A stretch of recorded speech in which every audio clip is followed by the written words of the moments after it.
ভাজা বা বেগুন ভাজার সাথে এভাবে লেবু ডাল হলে আর কিছুই লাগবে না, দুপুরে এক পদ দিয়ে পুরো ভাত উঠে যাবে। তা চলুন ঝটপট করে রেসিপিটা দেখে নেওয়া যাক।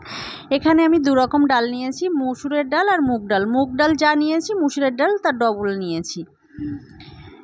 আর এগুলোকে আমি প্রায় আধা থেকে পৌনে 1 ঘন্টা মতো ভিজিয়ে রেখেছিলাম। আর সেগুলো জল ঝরিয়ে নিয়েছি, আর তার মধ্যে দিয়ে দিচ্ছি পেঁয়াজ কাটা, আর দিয়ে দিলাম দুটো একটা লঙ্কা ভেঙে, কাঁচা লঙ্কা।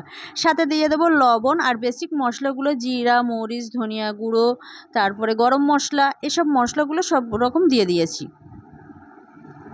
আর সাথে দিয়ে দিচ্ছি আদা বাটা আর রসুন বাটা আর কিছুটা ধনিয়া পাতা। এখানে কিন্তু কোনো রকম তেল দেব না, শুধু হাতে ঘষা করব। আর কিছুটা লবঙ্গ দিয়েছি, দিয়ে হাত ঘষিয়ে এখানে জল দিয়ে দেব।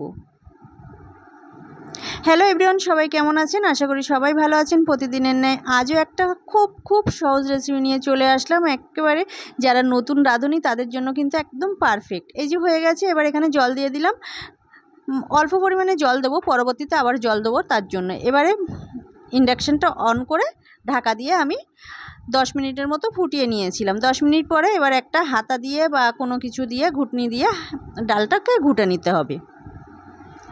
পুরো কিন্তু গলে এসছে, যেই সেই গলে যাবে, কারণ অনেকক্ষণ ভিজানো ছিল তো, তার জন্য অপেক্ষা করতে হয় না বেশিক্ষণ। যে মুগ ডাল দেওয়া আছে কী হবে, কোনো কিছুই অসুবিধা হয় না, যেই সেই সিদ্ধ হয়ে যাবে।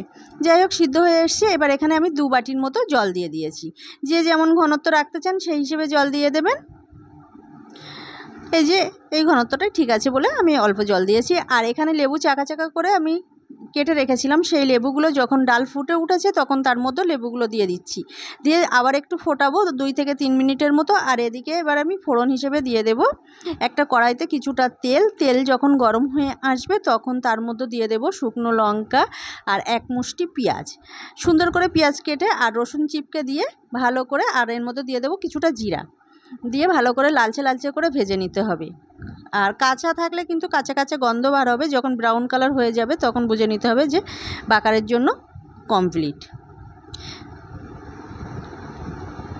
এই যে হয়ে এসছে। এবারে যে ডাল ফুটছে আমি ডালের উপরে দিয়ে দেব। রান্না কমপ্লিট।